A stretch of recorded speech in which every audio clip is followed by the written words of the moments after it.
Let's talk non-physical, non-physical. Let's talk non-physical. Let's talk non-physical. Let us have some spirit talk. Some spirit talk. Let us have some spirit talk. Something I wanted to ask, in my dream, whether vivid, lucid, or whatever, I have this one superpower, which is telepathy.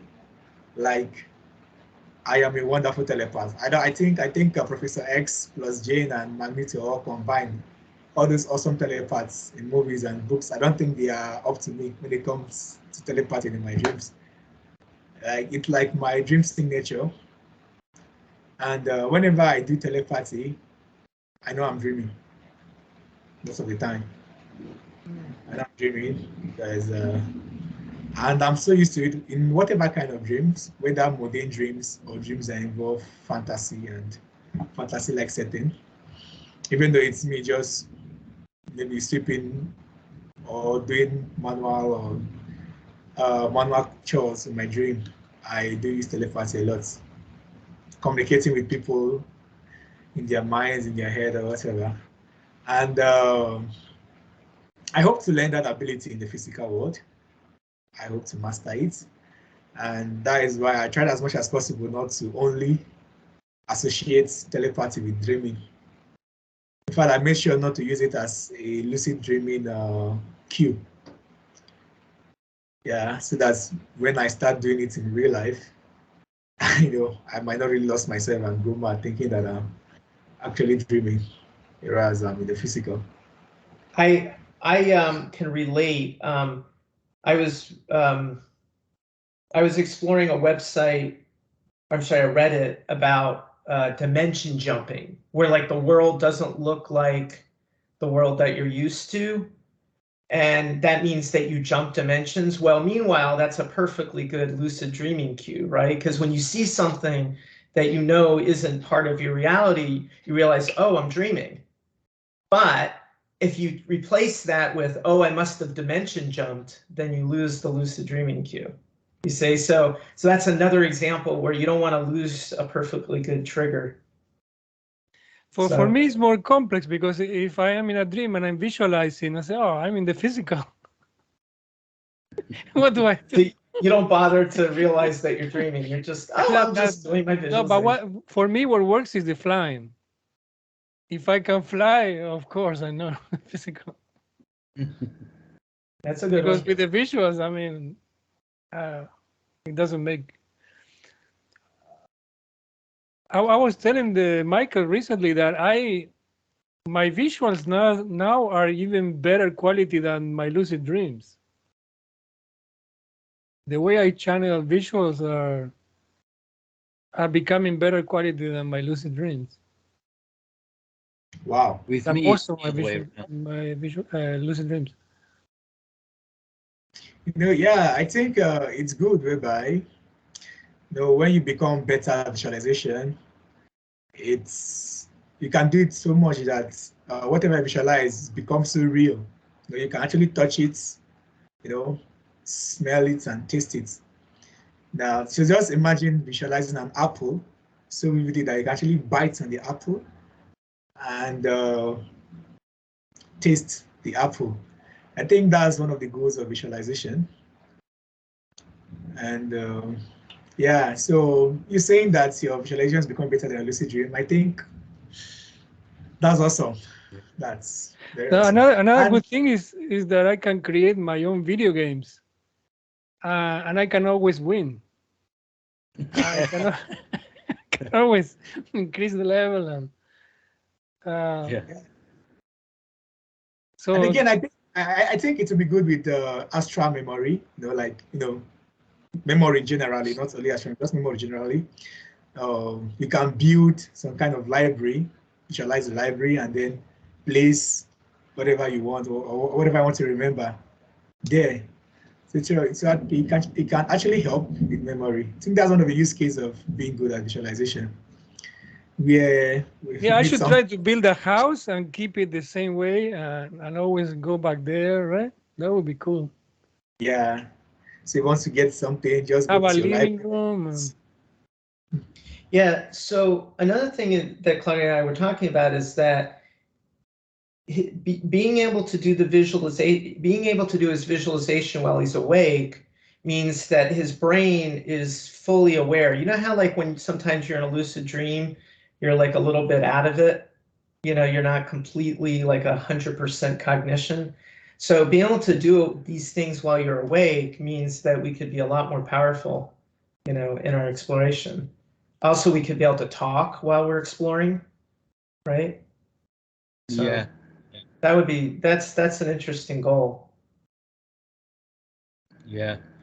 For me, it's the other way around to Claudia's abilities. For me, it's the lucid dream that's really rich, and sometimes it can get really hyper real, like reality on steroids, and it's so solid, so real, and so vibrant and really colorful. And it's usually already like that if I have a dream initiated lucid dream. If I have that aha moment, oh, I'm dreaming, then it's like the colors become really vivid. If I have a wake initiated one, then I usually have to build it. You know, I usually have to rub my hands and listen to the sound of the hands rubbing and feel the warmth of the hands rubbing, and then eventually see my hands, and then I can color the environment. If I'm in a black void, then I can just go like that and start coloring in the rest of the environment. So I have to build it when it's a wake initiated one for some reason. But I'm yet to achieve that kind of richness when I'm doing visualizations. And don't get me wrong, it feels quite realistic, but not as realistic as lucid dreaming does to me. I don't know. But when I started, for me, it was like yours. For when I started, my visuals were way worse than my lucid dreams. But now it's the other way around. I'm mainly from last year and this year. Yeah, don't get me wrong. I still have problems with lucid dreaming, and I've been doing it for like 15 years. You know, the two main challenges for me, and I think this applies to almost everyone, is preventing a premature awakening, and I usually prolong being in the lucid dream state via sensory amplification and trying to calm down and trying to interact with the environment as much as possible. And then the other challenge is to not lose lucidity. So sometimes I try to narrate my actions. I tend to verbalize what I'm doing in the lucid dream, and then once in a while, you know, like right now I see that cup, I'm picking up the cup, I'm dreaming, you know. So I try to maintain that lucidity, and obviously I try to watch out for dream characters that tend to act like tricksters. They try to make you forget that you're dreaming. For some reason, sometimes I get those characters. They try to convince you that it's not really a dream, that it's really happening, and sometimes they pull you into some kind of plot. So I tend to watch out for that, and I try to be critical, try to be logical, as you know. I try to maintain my critical thinking, if that makes sense. You know, I try to not lose it. I try not to lose myself in absurdity, you know, and believe in absurdities. It's like you have to, you know, we were talking about bizarre thinking in lucid dreams, you know, like what Alan Worsley was saying when he had this experience of leaving his body, you know, because he was trying to measure his brain in the lab. His dream body was still attached to the machines, and you know, you could see the plugs and everything. And then he went outside the building, and it was raining, and he knew he was dreaming, but for some reason he thought, I have to go back inside, otherwise the equipment's going to get damaged. Right. And it wasn't until he woke up that he realized, hold on a minute, why was I worried about the equipment? That equipment was made of dream stuff. It was actually dream equipment. It wasn't the equipment of the real world. So why was I worried about the damage? So it's really weird. I think our minds fluctuate, and we tend to, the mind is so free that it can explore even outside logical thinking. It can adopt an infinite number of perspectives. It doesn't have to think logically, and I think that's why in Zen Buddhism they have the concept of koans. I don't know if you've heard it. Koans can be absolutely absurd, but some, you know, and they can be paradoxical, but you know, it could be like someone saying, oh, it's really hard to get that person to do nothing, you know, and that creates a paradox. How can you do nothing? But it's supposed to make you realize thinking isn't the be all and end all. You can, you know, you can experience fantasies, you can experience realms that don't have to follow a strict set of rules. You know, you don't have to, it's like when you're dreaming, you don't have to act as though gravity is real. You can step outside, you know, jump out the window and just carry on, you know, go over the balcony and just carry on walking on air, you know, without falling.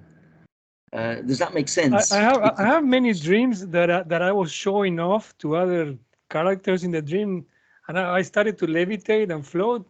And I say, hey guys, you cannot do what I'm doing. I was feeling that not everybody can do that. Well, yeah, try. I was a lot of dreams. I was saying, try it. I mean, you can do it. You should do it. Try to float.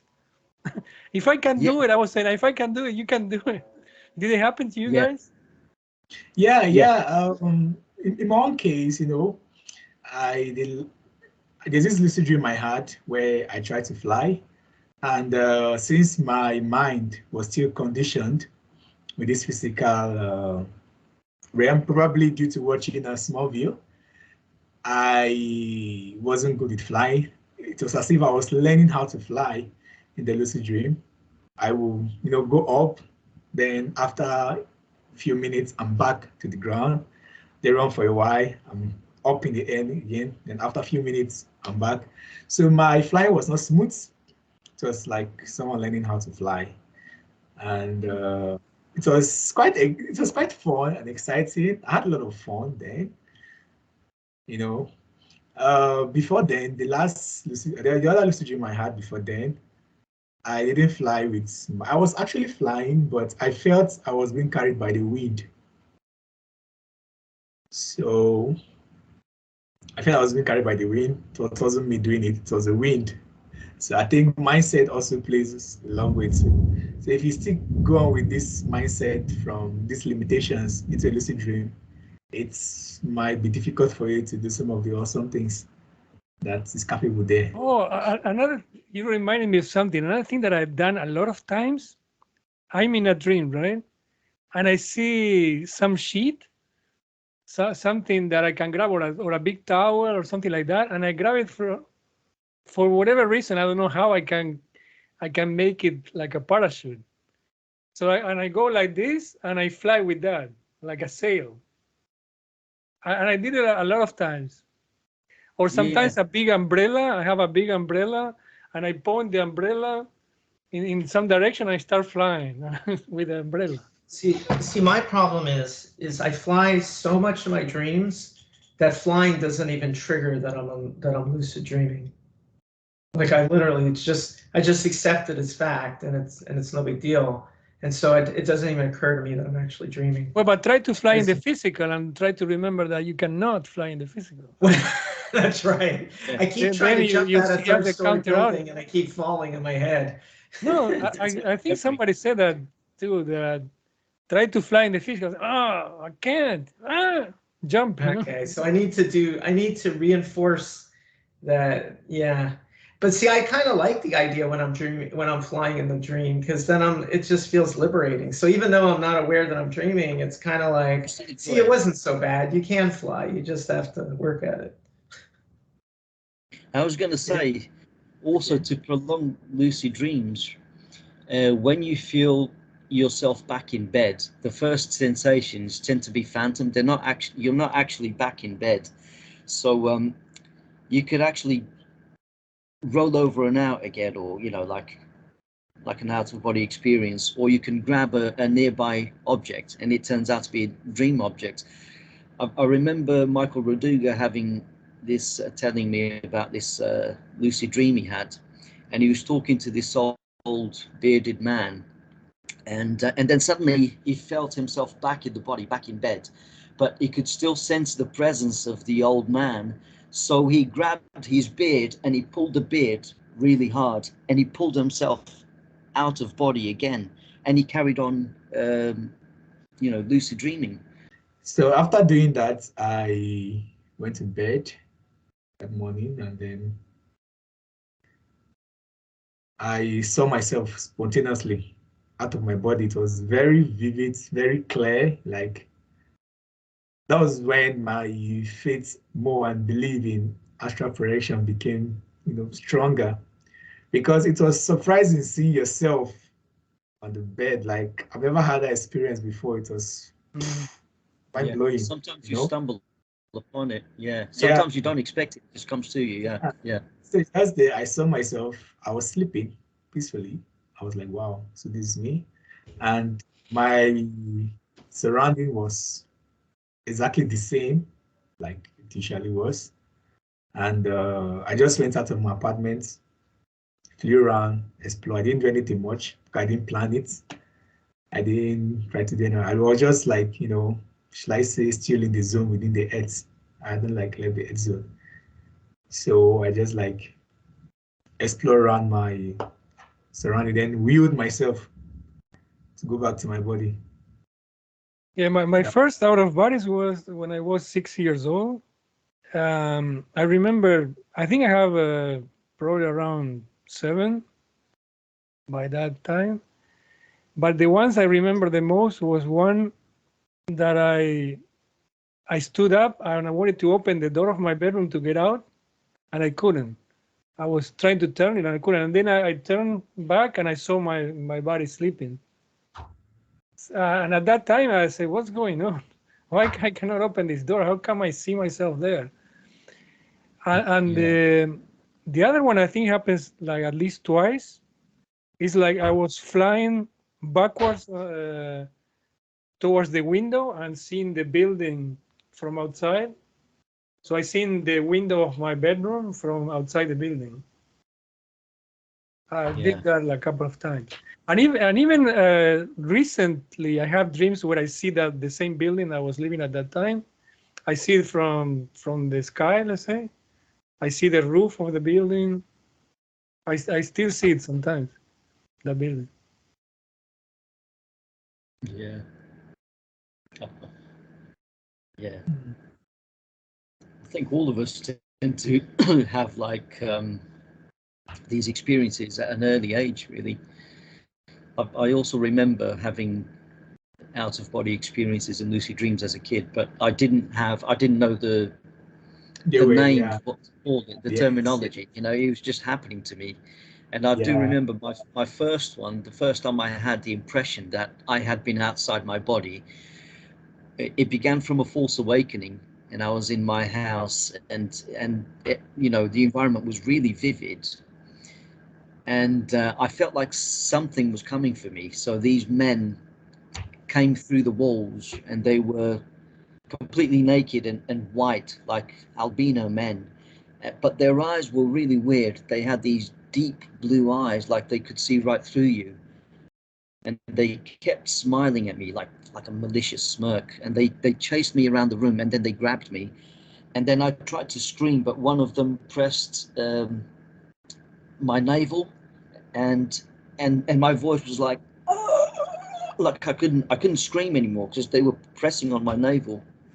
And then I was wrestling with them, and one of them got so frustrated with me that he picked me up and he flung me across the room towards the wall, and I went through the wall, and I came upon like the living room of my house at the time, my childhood home, and I'm coming from the top part of the wall near the ceiling, and I'm falling towards this dark-haired woman holding a little boy, and I'm falling towards them on top of them, and then before I know it, I wake up and I look up and it's my mum, and she's got dark hair, and yeah, and I remember that to this day so clearly.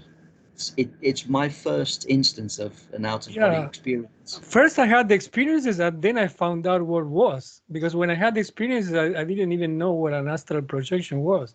When I started reading, then I realized, oh yeah, this is what I had. Yeah. See, as a kid, I just said to my mum, Mum, I have these dreams, but they're different. These dreams feel real. I didn't know how to describe it. Of course, every dream feels real when you're having them, especially if it's a non-lucid. But I was thinking that's the best way I could describe it. Look, it feels real. I know that I'm supposed to be asleep, but I'm there. And then in my head, I began to think, do dreams happen elsewhere? Are they inhabited by monsters? And these albino men, who are they? Why do they come for me? Because it was a recurring nightmare.